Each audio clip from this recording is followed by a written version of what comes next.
So this is a new process that we're kicking off in HMIS. We are, the Bureau and, ICA are trying to utilize HMIS to the best of its abilities. We are going to start piloting using this program, which is called Matchmaker, in HMIS as of July 1st. So for all of you agencies, you will continue to send any permanent housing opportunity openings to the coordinated entry box. And we've all sent you that email address. Both Christy and I check that box frequently to see if any of you subrecipient agencies have a permanent housing opportunity. We will continue to do the same process that we do at the Bureau, where we try to match a housing opportunity to the participant who is identified on the prioritization list as most vulnerable. So that process will remain the same. We will continue to look at connecting that individual youth or family to the housing opportunity you let us know about. On the back end, we will be sending these emails via HMIS if the participant accepts the referral to your housing opportunity. So I'm going to pick on CLM. So if CLM tells us that they have an opening in their family housing unit, Christy and I would look at the prioritization list, find out who the next identified person is who is most vulnerable on the prioritization list, make contact with their case manager, and if that participant is interested in the opening, we send an email doing a warm handoff. And then we would send the referral within HMIS.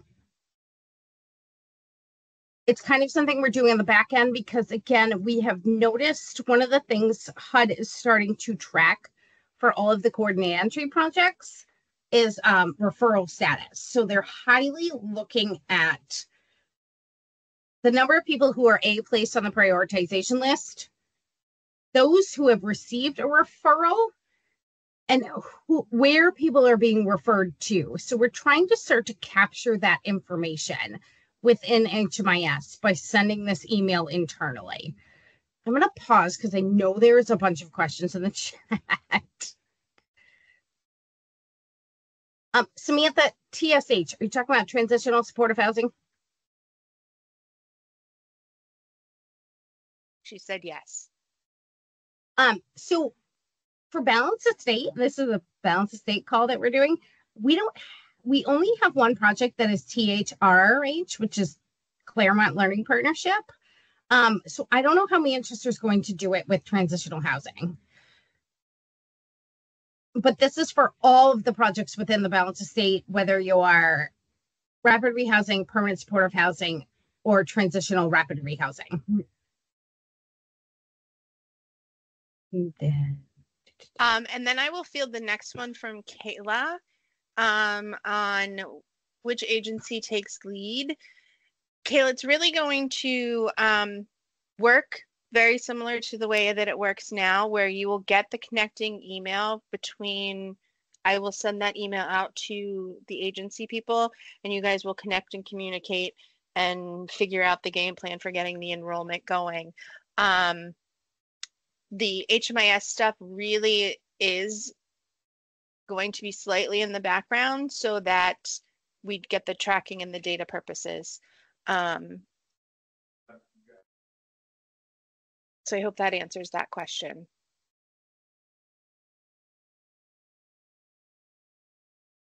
So we see a couple more questions about referrals and timelines. Hold on, let me just pull one thing up.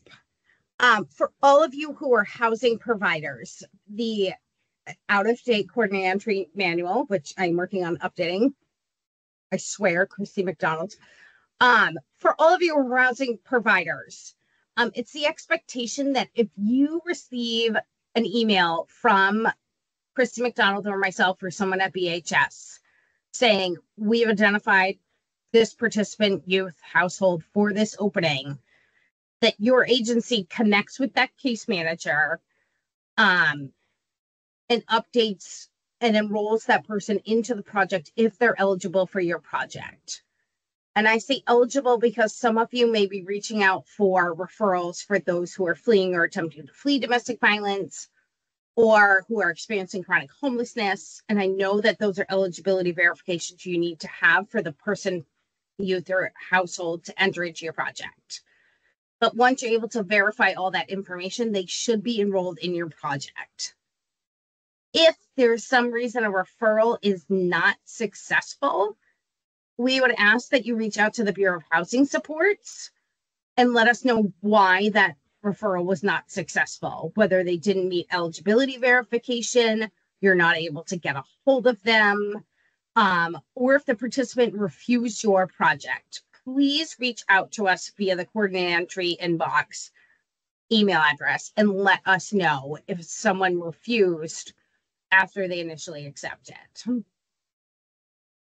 We're really looking for agencies to connect with those households within, I would say, a week, but at least 2 weeks for those referrals that are made to you via email and via HMIS.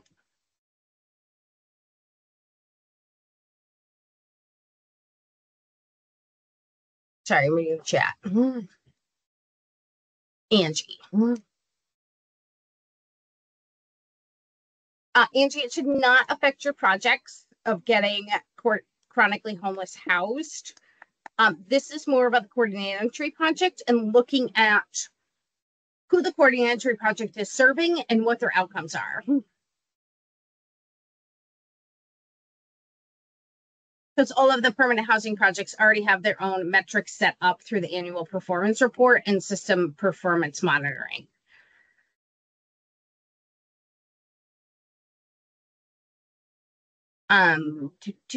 Tammy asked about domestic violence shelters.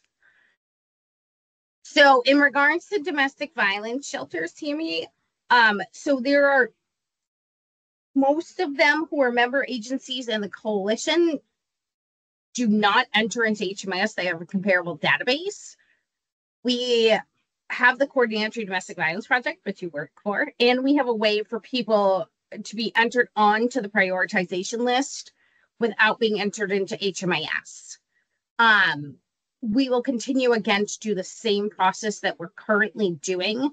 So if someone is referred to the New Hampshire Coalition Against Domestic and Sexual Violence Rapid Rehousing Project, we will still do that connecting email.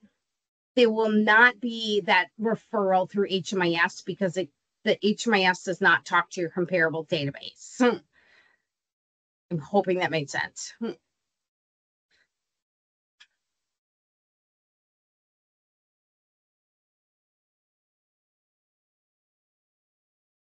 It looks like I think you got all the questions answered, Christy, Yes. that we have so far. Is there other things that you want to review as far as responsibilities on their part?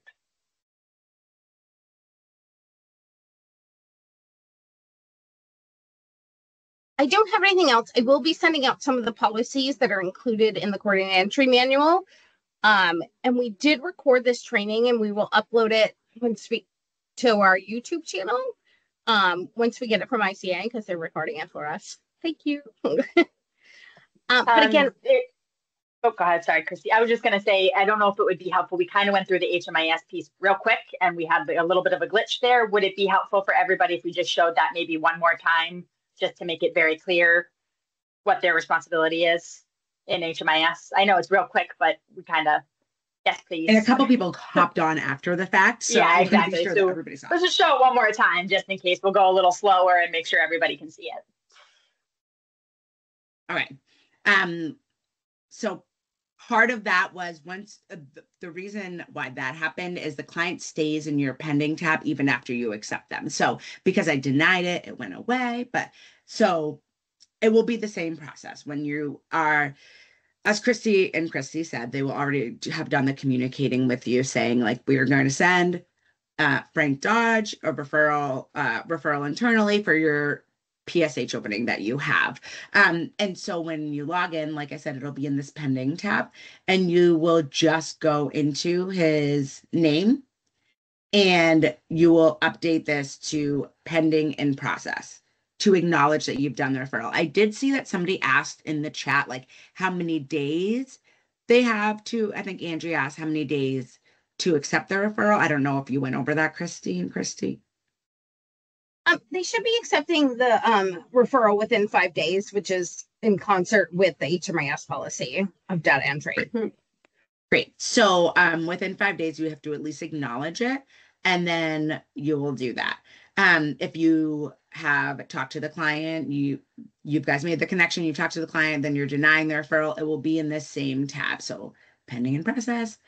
And then if you go back to this pending tab, the client will still be there because you're working with them, right? You're trying to get them housing, whatever the case may be. And for some reason it didn't work out, you'll go right back into that pending tab and deny the client. We don't have expiration set up on our end just because this is a new process. We don't want things to, we don't want clients to fall through the cracks because somebody is still kind of learning the process. But you can deny the client right from that pending tab as well. That a little bit clearer. I know last time it was confusing.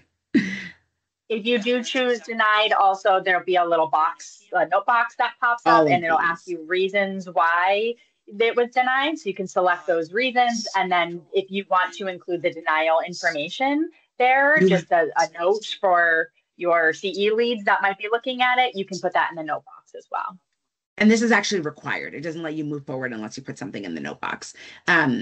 And this is helpful for the reason why it was denied. So it could be because you couldn't find housing or because the client didn't accept it. And like Christy had said, connecting back with BHS about why a client denied housing is helpful. But again, making sure that everything is in this denial information box will make that process a little bit easier.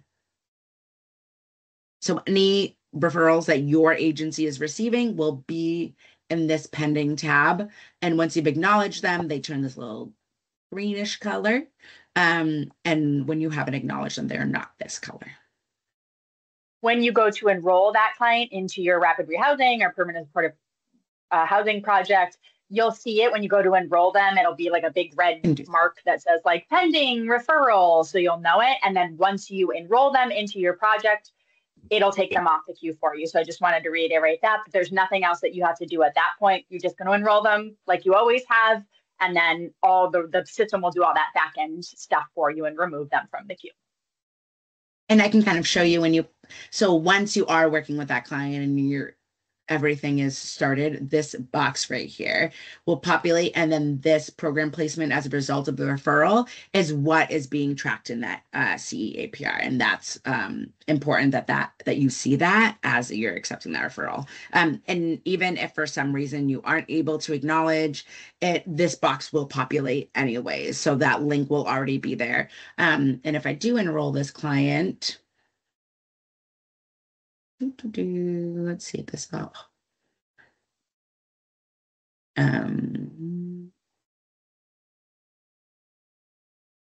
If I enroll the client, what else am I missing? You can see in their history that there's this little link, and it will show you that that enrollment is directly from that referral and coordinated entry. And that happens automatically. This is all on the back end. You don't have to do anything. But that just is a little bit clearer for anybody who wants to check their work. Anything else I'm missing, Robin? I think that was good. That was a little slower. That was a little easier for everybody, I think, hopefully. If you have any questions, Shartina and I are in the process of making some documents and things like that to have, if there's any questions about how to do that. And of course, you can always either contact us through the help desk if it's how do I do this again in HMIS, or KMAC or Christy Schott can be able to answer the other policy questions for you. So Christy squared, anything that you guys want to add? I don't have anything to add. KMAC, I think, does, though.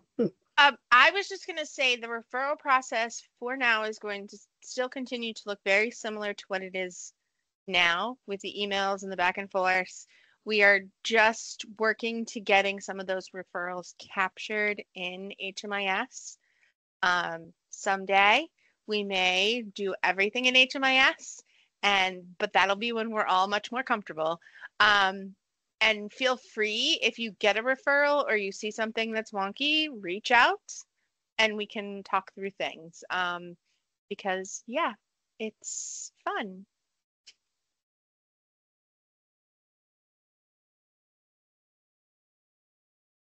Awesome. So as Chrissy said, this is going to start rolling out, you said July 1st. So you do have a couple weeks to let it settle in your brain and ask any questions in the meantime too. I'm sure there'll be questions even after it rolls out, but you do have a couple weeks before it gets going. So like Shirtina and both Chrissy's have said, this is kind of like just getting our foot in the water to see if we can start tracking some of this stuff in HMIS and really have an easy way to look at it. And then we'll go from there. So we appreciate everybody attending today. Let us know if you have any questions, and we'll give you some more time back in your day. Thanks, everybody, for coming. Thank you.